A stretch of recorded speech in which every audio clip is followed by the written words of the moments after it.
नमस्कार। न्यूज़ क्रांति के ऑडियो बुलेटिन आज क्या हुआ में सभी सुनने वालों का हार्दिक स्वागत है।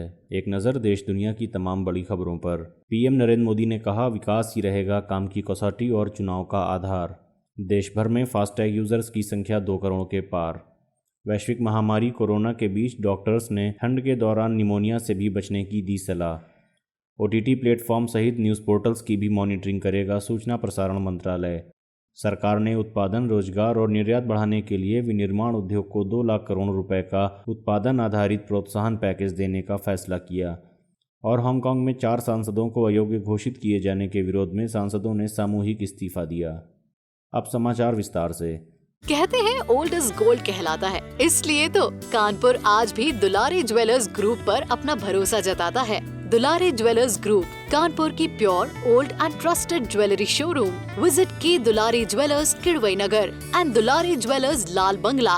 प्रधानमंत्री नरेंद्र मोदी ने बिहार विधानसभा के चुनावों और 11 राज्यों के उपचुनावों में भारतीय जनता पार्टी एवं राष्ट्रीय जनतांत्रिक गठबंधन की विजय को सबका साथ, सबका विकास और सबका विश्वास नारे की जीत बताते हुए आज कहा कि आने वाले समय में देश एवं राज्यों का विकास ही चुनाव का आधार रहने वाला है और जो यह नहीं समझेंगे उनकी जमानत भी नहीं बचेगी। पीएम मोदी ने दीनदयाल उपाध्याय मार्ग पर भाजपा मुख्यालय में आयोजित धन्यवाद ज्ञापन समारोह को संबोधित करते हुए कहा, अगर आज आप मुझे बिहार के चुनाव नतीजों के बारे में पूछेंगे तो मेरा जवाब भी जनता के जनादेश की तरह साफ है। बिहार में सबका साथ, सबका विकास, सबका विश्वास के मंत्र की जीत हुई है। प्रधानमंत्री ने कहा, बिहार तो सबसे खास है। बिहार में विकास के कार्यों की जीत हुई है। बिहार में सच जीता है और विश्वास जीता है। बिहार का युवा जीता है, माताएं, बहनें और बेटियां जीती हैं। पीएम मोदी ने धन्यवाद ज्ञापन में कहा कि 21वीं सदी के भारत के नागरिक बार बार अपना संदेश स्पष्ट कर रहे हैं। अब सेवा का मौका उसी को मिलेगा जो देश के विकास के लक्ष्य के साथ ईमानदारी से काम करेगा। हर राजनीतिक दल से देश के लोगों को यही अपेक्षा है कि देश के लिए काम करो, देश के काम से मतलब रखो। उन्होंने कहा कि देश का विकास, राज्य का विकास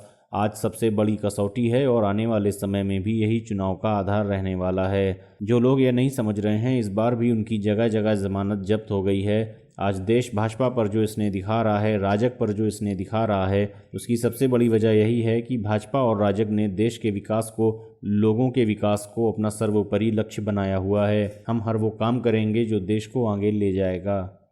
देश में डिजिटल तरीके से टोल प्लाजा के भुगतान के लिए शुरू की गई फास्टैग प्रणाली का इस्तेमाल करने वाले उपभोक्ताओं की संख्या तेजी से बढ़ रही है और यह संख्या 2 करोड़ के पार पहुंच गई है। राष्ट्रीय राजमार्ग प्राधिकरण NHAI ने बुधवार को बताया कि फास्टैग पंजीकरण में तेजी से बढ़ रही है और इसमें हर साल 400% की दर से बढ़ोतरी दर्ज की जा रही है। इस प्रणाली से कोरोना काल में लागू सामाजिक दूरी के नियमों का भी टोल प्लाजा पर पालन किया जा रहा है। NHAI के अनुसार टोल प्लाजा संग्रहण में भी फास्टैग के प्रयोग से बढ़ोतरी हुई है।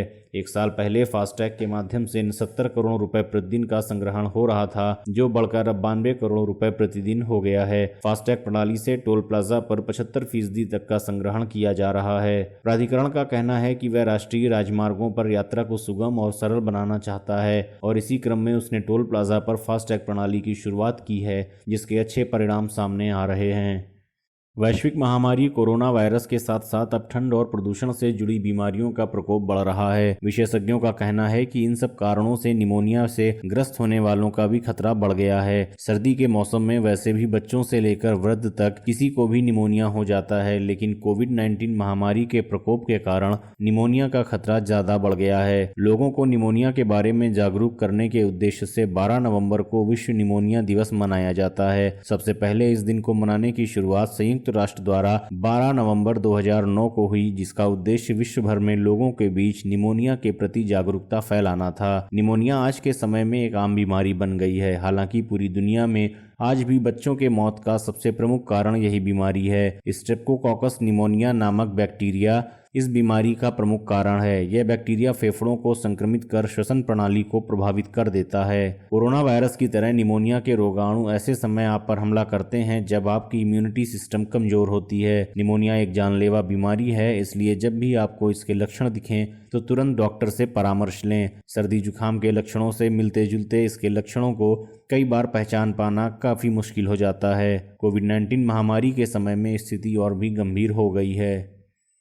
सरकार ने ऑनलाइन समाचार पोर्टलों, ऑनलाइन विषय वस्तु प्रदाताओं की दिनों दिन बढ़ती संख्या के मद्देनज़र इनके नियमन के लिए इन्हें सूचना एवं प्रसारण मंत्रालय के दायरे में लाने का निर्णय लिया है। मंत्रिमंडल सचिवालय ने इस आदेश से संबंधित अधिसूचना बुधवार को जारी की। इस अधिसूचना के जारी होने के बाद समाचार पोर्टलों के साथ साथ मनोरंजन वेबसाइट और नेटफ्लिक्स तथा अमेज़न प्राइम जैसे प्लेटफॉर्म सूचना एवं प्रसारण मंत्रालय के दायरे में आ गए हैं। इसके लिए सरकार ने कामकाज आवंटन नियम 1961 में संशोधन किया है और यह बदलाव तुरंत प्रभाव से अमल में आ गए हैं। ऑनलाइन समाचार पोर्टल और अन्य ऑडियो विजुअल कंटेंट प्रोवाइडर अब तक किसी तरह के नियमों से नहीं बंधे थे। सरकार के इस कदम से अब इनके नियमन के दायरे में आने का मार्ग प्रशस्त हो गया है और इन पर सरकार की नज़र रहेगी। सरकार कई मौकों पर कह चुकी थी कि ऑनलाइन माध्यमों का नियमन टेलीविजन चैनलों से ज़्यादा ज़रूरी है।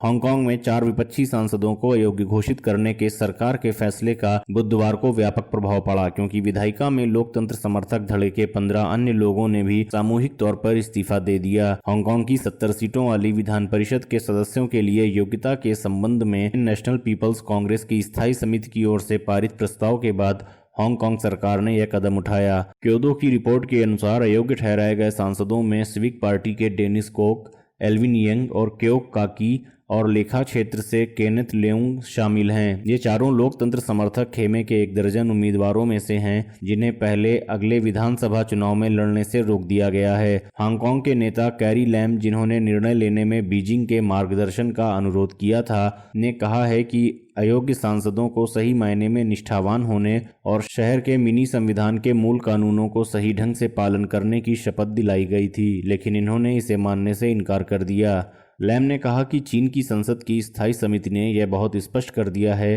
कि जिसने भी शपथ ली हो और जो विधान परिषद के सदस्य हों लेकिन उसके बाद भी वह कार्यकलापों में लगे रहें तो उन्हें तुरंत अपनी योग्यता खोनी होगी। कहते हैं ओल्ड इज गोल्ड कहलाता है, इसलिए तो कानपुर आज भी दुलारी ज्वेलर्स ग्रुप पर अपना भरोसा जताता है। दुलारी ज्वेलर्स ग्रुप, कानपुर की pure old and trusted jewellery showroom. Visit की Dulari jewellers Kidwai Nagar and Dulari jewellers Lal Bangla. आज क्या हुआ में ये थी देश दुनिया की तमाम बड़ी खबरें।